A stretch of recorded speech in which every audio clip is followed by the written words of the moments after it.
जय श्री राम। आज की इस वीडियो में हम आपको होम्योपैथिक के सिद्धांत एवं औषधि सेवन के नियम के बारे में बताएंगे। पहला सिद्धांत है समरूपता या सदस्य नियम। होम्योपैथिक का मूल सिद्धांत है सम समम सम्यति, अर्थात रोग उन्हीं औषधियों से निरापद रूप से शीघ्र अतिशीघ्र अत्यंत प्रभावशाली रूप से निरोग होते हैं जो रोगी के रोग लक्षणों से मिलते जुलते लक्षण उत्पन्न करने में सक्षम हैं। दूसरे शब्दों में अगर हम कहें तो इस नियम के अनुसार जिस औषधि की अधिक मात्रा स्वस्थ शरीर में जो विकार पैदा करती है उसी औषधि की लघु मात्रा वैसे साम लक्षण वाले प्राकृतिक लक्षणों को नष्ट भी करती है। जैसे कि कच्चे प्याज काटने पर जुकाम के लक्षण उत्पन्न होते हैं, तो उसी प्रकार के जुकाम की स्थिति में होम्योपैथिक की औषधि एलियम सीपा देने से ठीक हो जाती है। दूसरा नियम है एकमेव औषधि। होम्योपैथी में रोगियों के एक समय में एक ही औषधि को देने का नियम है, परंतु अब इसमें परिवर्तन हो गया है। एक बार में हम 2-3 औषधियों का भी प्रयोग कर सकते हैं। तीसरा नियम है औषधि की न्यून मात्रा, अर्थात सदस्य विज्ञान के आधार पर रोगी की चयन की गई औषधि की मात्रा अति न्यून होनी चाहिए ताकि दवा के दुष्परिणाम न दिखे। चौथा नियम है व्यक्तिपरक या संपूर्ण चिकित्सा।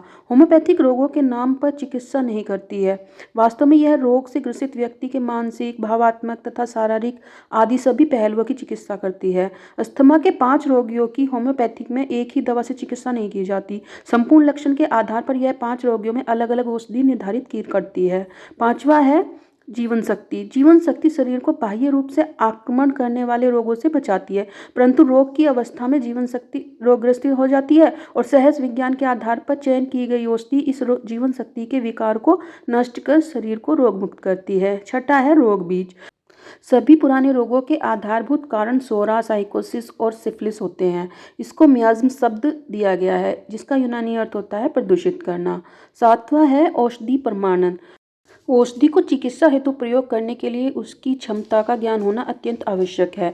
औषधि प्रमाणन होम्योपैथिक में ऐसी प्रक्रिया है जिसमें औषधि की स्वस्थ मनुष्यों में प्रयोग करके दवा के मूल लक्षणों का ज्ञान किया जाता है। इन औषधियों का प्रमाणन स्वस्थ मनुष्यों पर किया जाता है और इससे होने वाले लक्षणों की जानकारी के आधार पर सहज विज्ञान की मदद से रोगों का इलाज किया जाता है। हम आपको बताएंगे कि होम्योपैथिक औषधि लेते समय किन बातों का ध्यान रखना चाहिए। नंबर 1, औषधि सेवन से पहले मुंह को अंदर से अच्छी तरह से साफ कर लेना चाहिए। नंबर 2, औषधि लेने से पहले व औषधि लेने के बाद में आधा घंटे तक कुछ भी ना खाएं ना पिएं। नंबर 3, आधा कप पानी में 1 बूंद औषधि से एक वयस्क व्यक्ति की खुराक बन जाती है। लड़के लड़कियों को इसकी आधी मात्रा व बच्चों को इसकी चौथाई मात्रा दी जाती है। नंबर 4, औषधि का प्रयोग पानी या शक्कर की गोलियों में डालकर ही किया जाता है। नंबर 5, पहले निम्न शक्ति 1x, 2x, 3x, 6x, 12x, 30x, फिर माध्यमिक शक्ति यानी कि 100x या 200x, अंत में उच्च शक्ति यानी कि 500x 1m का प्रयोग किया जाता है। निम्न शक्ति की औषधि जल्दी परंतु कम समय के लिए असर करती है। उच्च शक्ति की औषधियाँ देर से परंतु लंबे समय तक असर करती हैं।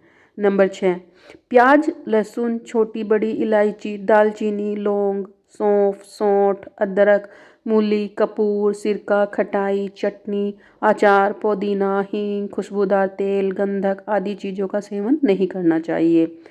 नंबर 7, होम्योपैथ के साथ अन्य एलोपैथ या आयुर्वेदिक औषधियों का सेवन नहीं करना चाहिए।